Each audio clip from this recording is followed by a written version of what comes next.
Hello everybody, welcome back to another episode of your OGR, baby, as the Edmonton Oilers absolutely whooped the Calgary Flames' asses as we walked away with a beautiful 5-2 victory as Mike Smith was playing huge. Connor McDavid put up a hat trick.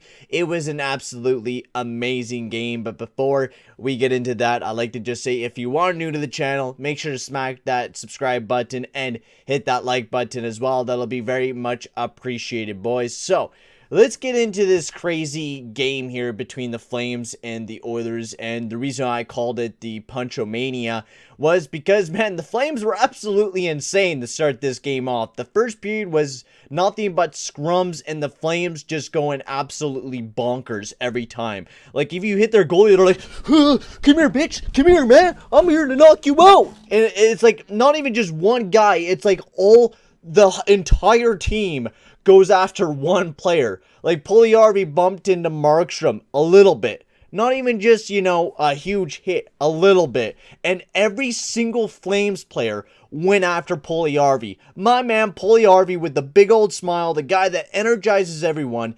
Every player just went right after him. It was nuts. And one after another, Yamamoto crashes the net and Anderson just goes sadistic on him. Tkachuk, every Flames player was insane throughout the entire game. It's like they had a personal vendetta against the Oilers the entire night. And I respect, how good the Oilers played, penalty-wise. There was a lot of, missed calls, like the Yamamoto hooking penalty in the third period. Yamamoto being done with the tripping call there. There was some dumb penalties by the Oilers, but most of them, we stayed pretty, sportsmanlike. A lot of the times when there was a lot of scrums, we were, the guys that weren't taking the bad penalties like the Flames were in the first period. They were taking a lot of bad penalties, which ended up us taking, two big power play goals, and McDavid scored the two big ones, of course. But there's a lot of good to talk about this game, so let's get into reviewing everything. And let's talk about the man, Derek Ryan, who I absolutely love.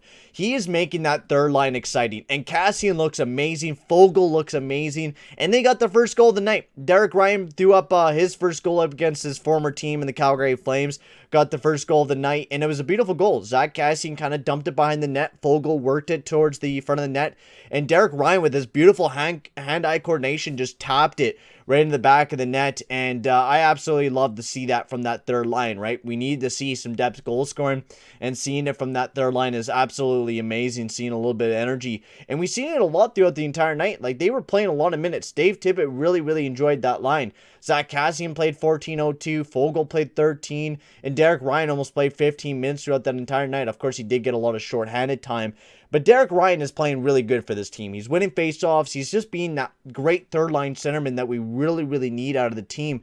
We're not having to rely all on Ryan McLeod to be that third-line guy. Derek Ryan is really stepping up and really playing, really nice up on that third line, and I'm really enjoying how that third line is looking. I was, kind of hating on Zack Kassian right before the start of the season, but Zack Kassian had a really good game. We'll see how the rest of the year ends up being for Zack Kassian, but he looked really good, laying some big hits, playing that pesky self that he usually is, and not taking a lot of dumb penalties. Like, he didn't take one penalty throughout this. Oh, no, he did. He did take one penalty. I take that back. He did take a penalty, but, he stole the stick from Monahan, which was absolutely hilarious, and then got the whole team after him. I love to see that from Zack Kassian, and you need to see that from him, He's that real energy player that you need him to be, and when he does that for the team, that's really awesome. He wasn't doing a lot of that last year, He wasn't that energy player that we really needed him to be, and he was that in this game, and I love to see it. And then McDavid scored his first goal of the season, and this goal was absolutely gorgeous, which most of the goals we're going to be talking about tonight with McDavid are absolutely gorgeous. This was a beautiful setup pass by Nuge. It was kind of like, I don't know if Nuge was trying to shoot it or like deflected off of somebody, but he got right over to McDavid. Markstrom kind of sprawled, and it was weird how McDavid shot it. It was like a tap. it was like a quick wrist shot, and it just flew into the back of the net, and I was like, oh my lord, I love to see this. I love to see this from McDavid. No, sorry, it was actually a pass from Puljujärvi, I'm pretty sure, actually. But it was a beautiful goal by Connor McDavid, and a great way to, start off the first period. We're up 2-0. The first period didn't look too bad. We were really getting underneath the Flames' skin from what it seemed like. Whenever we touched one of their players, it seemed like they had a spaz attack, and they just went like a sadistic on a player. It was insane. And that's, the way we should start off the first period. Run and gun, get some goals up on the board, and that's what we did. Now you head into the second period, and we see this gorgeous one-timer from Connor McDavid, which Leon Draisaitl on the press conference was saying that, McDavid, starting to fluff up his, his one tee, and it's starting to look really good, and it is. It is looking absolutely gorgeous. And I was saying in the last OGR where, I would really like to see McDavid starting to take some one-tees. And we got to see that this game, man. And it was a beautiful one-timer. He received it, and it was the most beautiful shot I've ever seen in my life. It was a beautiful connection, beautiful shot, right into the back of the net. And now we're up 3-0. Perfect start. And then the Flames, they started gaining some energy back. And, halfway throughout the second, near the end of the second period, they started gaining some energy back with a beautiful goal there by Mangiapane. And this was, bad miscue but here by Keith and Ceci. I gotta say, the one, downside of the Keith and Ceci line is that I feel like they're very, very slow defensively, and they're not able to always get that puck out of their own zone. I feel like puck possession wise, they're not always the greatest at that. Especially trying to get it out of their own zone. They're not very good at breaking it out with the way that they are slow wise. Keith always gets beaten out, and the way that they broke into the zone was just by Keith took a bad step up, and then he couldn't, get back in the play. Mangiapane, broke right in, had a great chance, and then, got up to the point, which I think Valimaki kind of shot at Dubé. I don't remember how it actually happened, but Mangiapane kind of tipped it, and then Keith was like up here. Mangiapane was like here, kind of snuck in behind, Keith, which Keith shouldn't have been up here. He kind of bit where Ceci was all the way over here, all the way over on the side, which shouldn't have happened. As a defenseman, Ceci has his assignment, which is, pressure the other guy, which he should have been playing a little bit more towards the net. But Keith, I don't know what exactly he was doing. He wasn't protecting the net at all. There was no one at the net. Absolutely no one. So Keith decides to step up where Ceci is, and now that leaves a huge opening to Mangiapane to tip it, receive his own rebound, throw it right in the back of the net.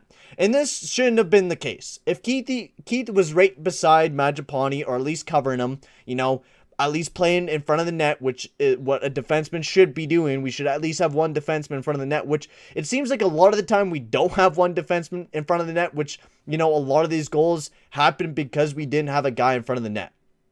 Like, especially the third period where we had Lindholm. There was no guy in front of the net to cover Lindholm. Lindholm had a wide open, shot in front of the net. It was a beautiful pass by Tkachuk, and no one was there to cover him, right? And that's the same thing with Mangiapane. Keith should have been there covering in front of the net, and he wasn't. He left the net wide open for Mangiapane to, tip it and receive his own rebound and throw that right in the back of the net. Nothing Mike Smith could have done there.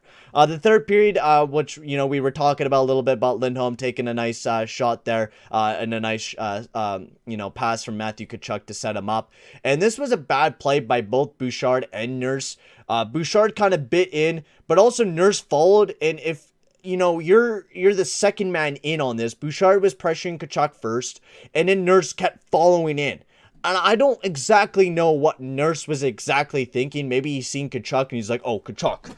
I don't exactly know, but he left a man wide open in front of the net when Nurse should have been focusing on either curling back up, or Bouchard should have been staying in front of the net. That's what should have happened. I think Bouchard would have stayed in front of the net, because no defenseman should follow a guy behind the net. It's like defense 101. Do not follow a guy behind the net. I know it's Tkachuk, and I know he could do some sick stuff, but, just don't let him get into the front of the net. Block him off. Play in front of that net. Make sure you protect the front of the net. That's the most important part. And both of these goals happened because of the fact that we weren't protecting the front of the net. and they brought it in close, 3-2. And this was also on the power play as well by the Calgary Flames, which was an absolute bogus call by the ref on Yamamoto, which was like, what was it again, a holding call or hooking on Mikael Backlund. It was like the weakest call ever. Anyways, and then Jesse Puljujarvi gave us even a bigger lead with a nice pass by CC. He had a breakaway, absolutely sniped it for his second of the season, absolutely beautiful. And then Connor McDavid got his hat trick with the empty netter. So already really good game. It was back and forth. The Flames really didn't have a lot to muster up in this game. They played an alright game, but I felt like the Oilers played a little bit of a better game than the Flames. Even though analytics look like, the Flames played a better game, I think it was mostly due because of the fact that the Flames had 47 shots, but a lot of the shots I felt, weren't high quality chances. It was the Sutter just shoot everything on the net and get it on. That's the way I felt throughout the entire night. The top line was pretty good. They generated most of our offensive chances. Every goal was from that top line, but for the Derek Ryan goal. They played pretty well, even though the analytics don't really show that they played too fantastic. I think, 5-on-5, they were all right. The power play, they were absolutely popping. And, they did have a decent amount of puck possession in the offensive zone. They just weren't able to get out of the corners. They were forced to the corners and they weren't able to get in front of the net, which I think is the biggest reason why they weren't, had a lot of expected goals for, was because they were never really able to get it out of the corners, except for, the fast dash rushes, which usually generates us a lot of offense. But, of course, the power play, we had really good puck possession. I think majority through the power play. I think we really dominated on our power play tonight. I thought our special teams was really good. Our penalty kill was really good, but for the one goal that we allowed there on Lindholm. The second line, I'm loving Zach Hyman. I absolutely love Zach Hyman. Every time I see the guy, he just impresses me every damn time. He's great on the power play. He's great on the PK. He does so much, energy boosting for the team, which is what we need up in that top six. He just does a lot. He hits. He plays great defensively. He generates a lot of offensive opportunities. Amazing.